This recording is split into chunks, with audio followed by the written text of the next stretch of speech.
Hey everybody, welcome back to Gracewood Farms. Today I am showing you our garden plots.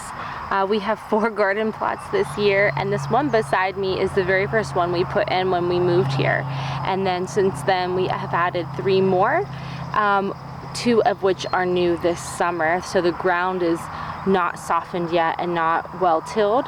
But this garden plot beside me and this one right here, the soil is really nice and nutrient dense. So let me give you a quick tour and we'll talk a little bit about why we homestead and what inspired our decision to kind of embark on this lifestyle. So first of all, this is our bean patch and peas patch and zucchini, and obviously marigolds. Now this patch here is going to be black beans. This is our first time trying black beans. I really want to dry them. However, these ones are already looking kind of sickly. I'm not sure what we're doing wrong. I've never grown black beans before. I put some 7 on them. I don't like to do that, but the leaves were getting eaten up pretty badly by some type of bug. And then, like I said, we have zucchini in here as well, and then the peas are climbing the fence. We usually have 100% germination with our peas, and for whatever reason this year, our germination rate was extremely low.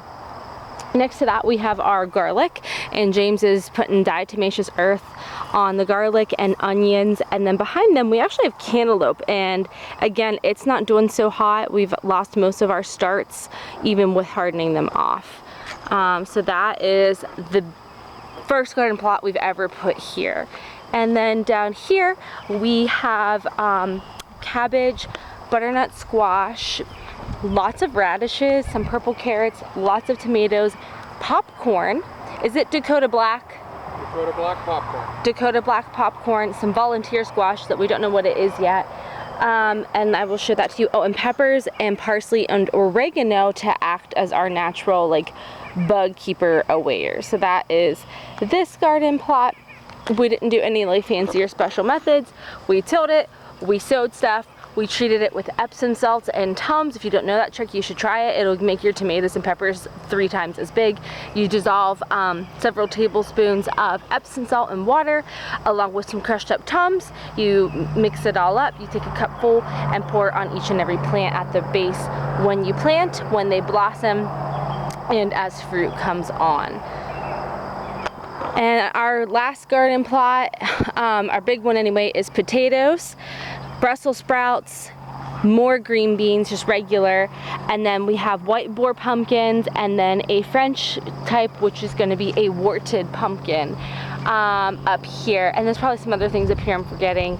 I'm trying my hand at growing some dill, but it has not like sprouted yet. I'm not sure how long dill takes to sprout, and I direct sowed it, and who knows, I probably did something wrong.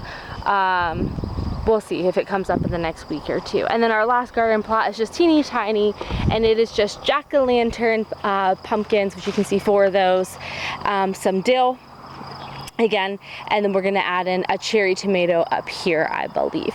And then there's our chickens there. Those are our babies, our newer ones. We moved our adult chickens, our older girls, down to their lower barn for the summer, and then in the fall they will go to auction.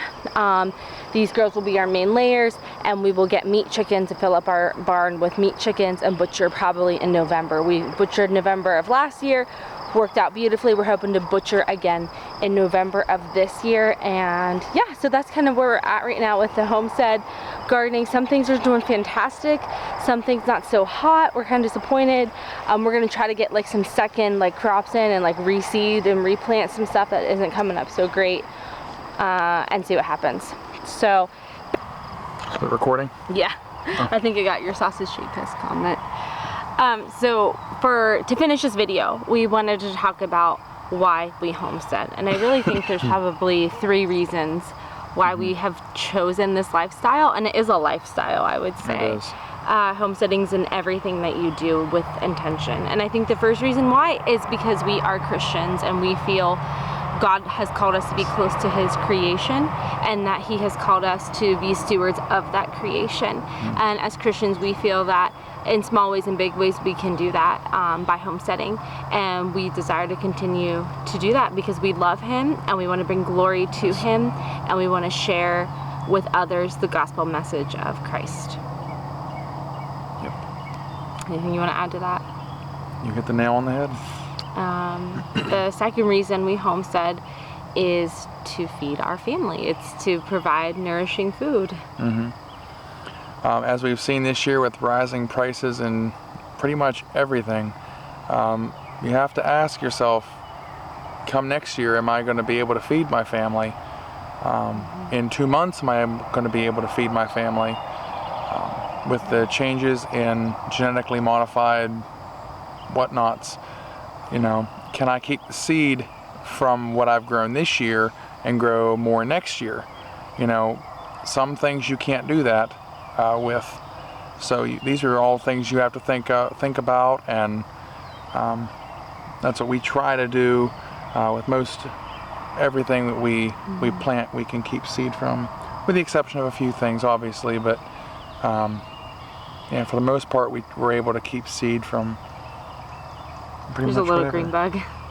He's so cute. See my little friend.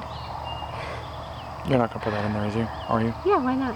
Oh. I think the third reason, well, I think going off of that, we have to keep a balance because we work full-time. I'm a full-time teacher. I'm off for the summer, and James works for the local city, and so we have watched other homesteaders do a lot more than we do, but one of those spouses stays home full-time, or they work from home, and that allows them to dedicate more time to their growing and preserving and raising animals. Right. We don't have that in our lives. We are not financially stable enough for one of us to stay home full-time.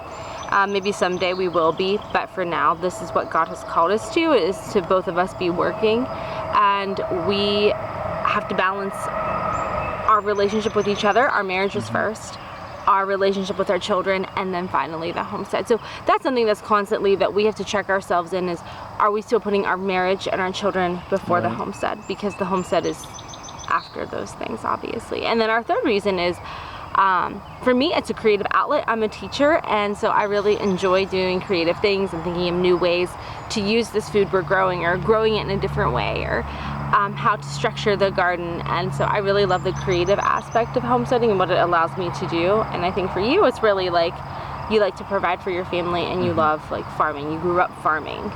I love being able to get out and play in the dirt. I really like it. All right, everybody, subscribe if you haven't already. More videos coming this summer, and we hope you have a great day or night whenever you're watching this. God bless. God bless.